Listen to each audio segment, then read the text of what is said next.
You open your laptop. You stare at the blinking cursor. You know exactly what you need to do. It is simple. It is right there. But a physical force stops you. A heavy gray fog wraps around your prefrontal cortex. Your hand twitches toward your phone. Just a quick check. Just one scroll. 5 minutes later, an hour is gone. You feel disgusting. You feel weak. You tell yourself you will do better tomorrow, but tomorrow comes and the loop repeats. Let us get one thing straight. You are not lazy. You are not broken. You are glitching.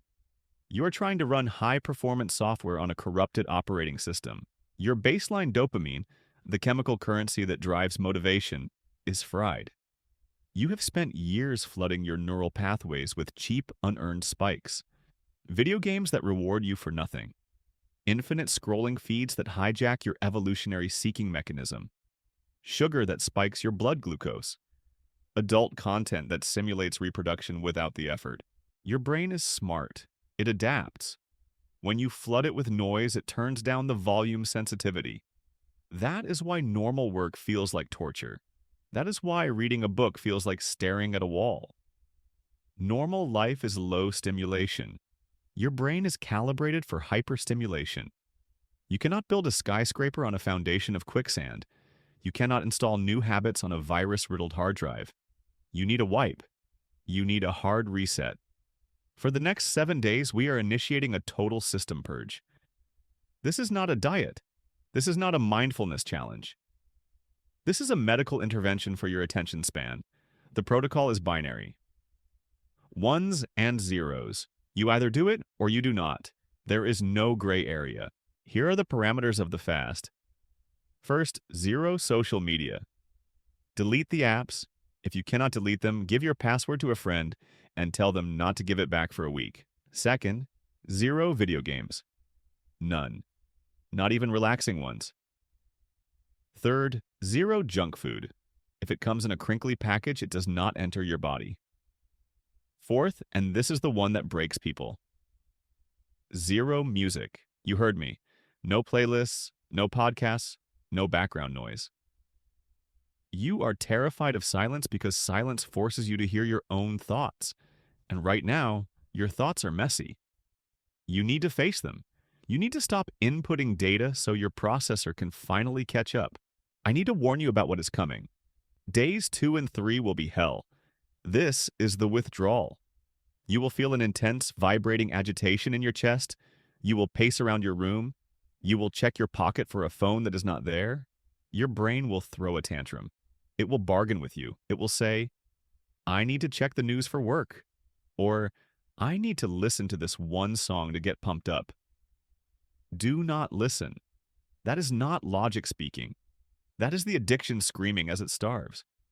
That boredom you feel, that agonizing sense of having nothing to do, that is the medicine. Boredom is the withdrawal symptom of a dopamine addict. Boredom is the only state in which your dopamine receptors can resensitize. You have to sit in the boredom. You have to let it burn through you. Imagine your mind is a computer terminal. For years, you have had thousands of windows open, processes running in the background, fans spinning at maximum volume. As you endure this week, you are manually closing them one by one. Click, click, click. The fan slows down, the heat dissipates. By day 5, something strange will happen. You will wake up and the fog will be thinner. You will look at a wall or a tree or a messy desk, and you will not feel the immediate urge to escape. You will sit down to do a task, and the friction will be gone. The static will clear. You will see a progress bar in your mind's eye labeled Deleting Cache, and finally, it will hit 100%. The gray sludge will wash away, revealing a sharp, glowing mint green clarity. You are ready to reinstall the software, but first, you must survive the purge. Welcome to day 1. You have successfully wiped the drive. The software is clean. The virus is gone. But you have a problem. You're trying to run this new high-performance operating system on hardware that is falling apart. You are piloting a biological machine that you treat like a landfill.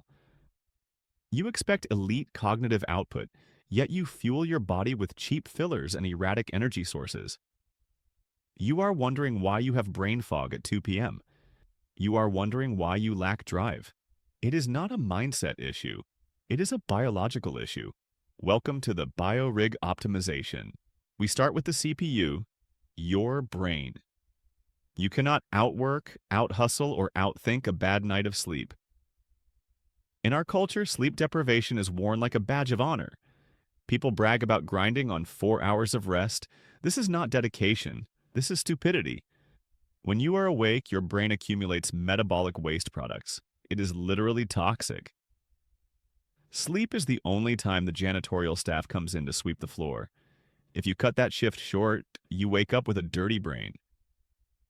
Your prefrontal cortex, the part of you responsible for discipline, focus, and willpower, is functionally impaired. You are trying to execute complex commands on a lagging processor. The protocol is non-negotiable. You need 8 hours in bed to get 7 hours of sleep, and you need to regulate your light exposure.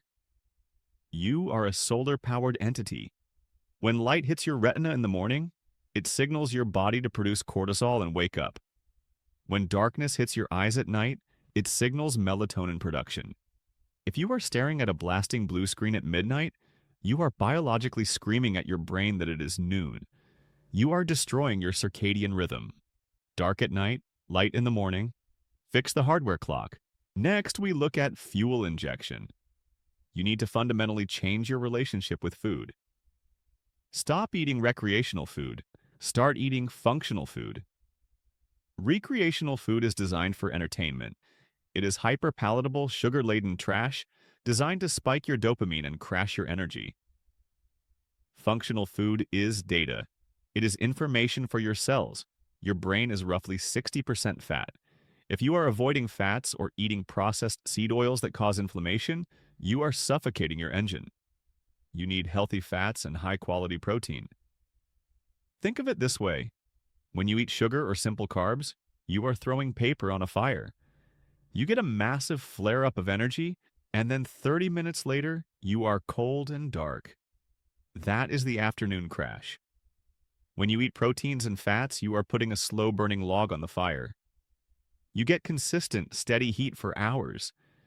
You do not need a snack. You need a better fuel source. Finally, the boot sequence. The morning protocol. Most of you wake up and immediately grab your phone. You stay horizontal. You let the world dictate your mood before you have even stood up. This is a failed boot. When you wake up, you are dehydrated. You have just gone 8 hours without water. Your blood is thick. Your brain is dry. Before you touch caffeine, before you check a single email, you need to hydrate. You need to move. You need to get outside. You have to jumpstart the cortisol awakening response naturally. Caffeine blocks the signal of tiredness, but it does not create energy. Movement creates energy. Sunlight creates energy. By the time you sit down to work, your battery indicator should be green. You should be vibrating with natural alertness, not jittering from artificial stimulants. This is not about being a health nut.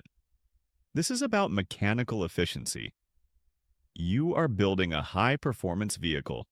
You would not put sand in the gas tank of a supercar. Stop putting trash in the biorig that carries your consciousness. Treat your body like the machine it is, and it will carry you through the walls you're trying to break down. We have fixed the software. We have optimized the hardware. Now we must build the firewall. You have been lied to about productivity. You see the influencers posting about the 12-hour grind. You see the CEOs bragging about sleeping under their desks. Let me tell you a secret.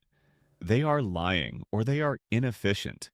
The human brain is not designed for 12 hours of high-intensity cognitive output.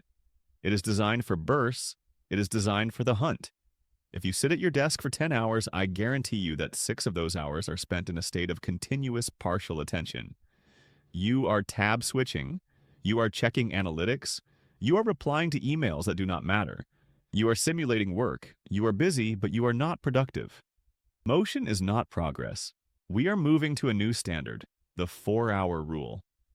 You do not need 12 hours. You need 4 hours of deep work. Deep work is the ability to focus without distraction on a cognitively demanding task. It is a superpower in our economy because almost no one else can do it. In a world of goldfish attention spans, the person who can hold a thought for an hour is king. But you cannot just try harder to focus. You need to build a cognitive architecture that makes distraction impossible. Step 1 is the physical firewall. This is where most of you fail before you even start. You sit down to work with your phone, face up on the desk. You are fighting a losing battle. Even if you do not touch it, your brain is burning energy actively ignoring it. It is a drain on your RAM. The phone is a portal to chaos. It cannot be in the room. Put it in a drawer in another room. Turn it off. If that sounds terrifying, that is proof of how sick you are. Step 2 is the digital firewall. Your browser is a distraction machine. It is designed to pull you down rabbit holes.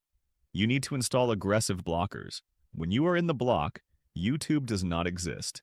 Twitter does not exist. The internet is a tool, not a television. Lock the door. Step 3 is the audio trigger. You need a Pavlovian response for focus. You put on noise-canceling headphones. You do not listen to lyrics. Lyrics are language, and language engages the part of your brain you need for thinking. You listen to binaural beats, brown noise, or a single instrumental track on loop. This is the signal. When the headphones go on, the world disappears. When you execute this correctly, you enter the flow state. This is the mint green zone. Time dilates. You look up and 3 hours have passed in what felt like 20 minutes. You are not fighting to work. The work is pulling you. You are surfing the neural wave. Imagine a translucent, mint green sphere appearing around your desk. This is your shield. Outside the sphere, the world is screaming. The notification demons. Those little red monsters of urgency, the emails, the texts, the breaking news. They try to get in. They throw themselves at the shield. But they bounce off. They cannot touch you.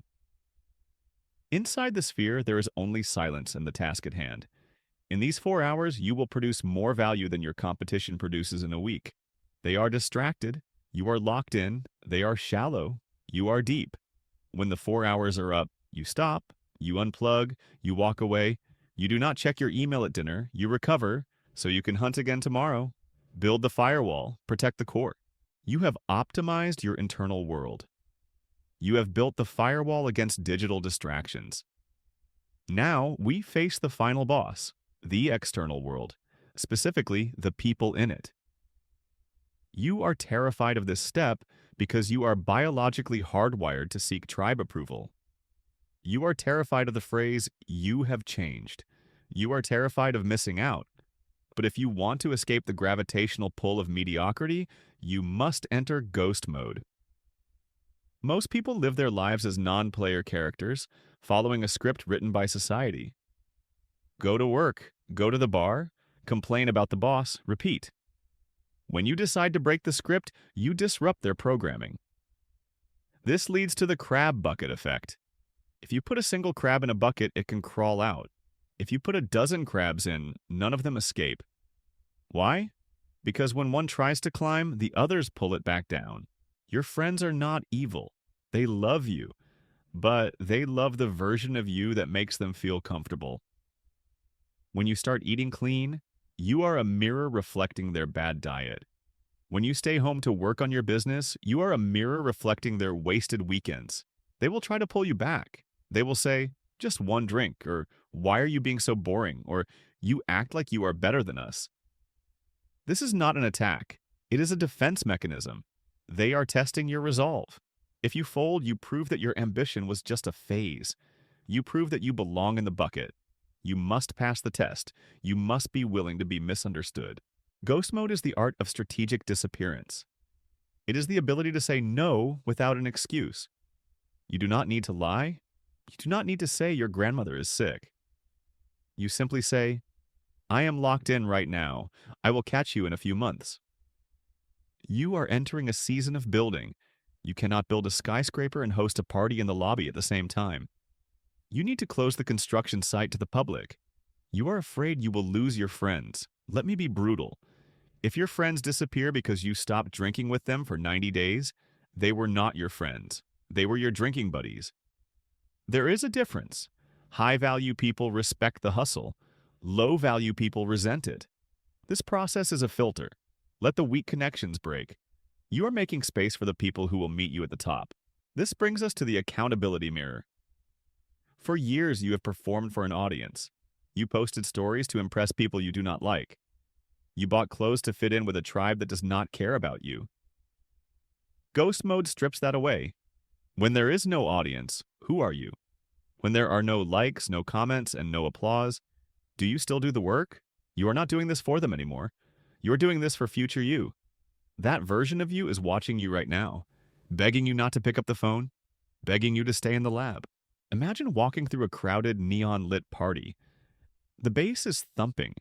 Everyone is shouting, drinking, distracted by the noise. You look down at your wrist and toggle a switch. You turn invisible. You walk right through the crowd, untouched, unnoticed. You slip through the back wall and enter a quiet, pristine, high-tech laboratory. The noise of the party fades into silence. It is just you and the work. This is ghost mode. Disappear now so you can reappear later as someone they do not even recognize. You have survived the purge. You have optimized the hardware. You have built the firewall and entered ghost mode.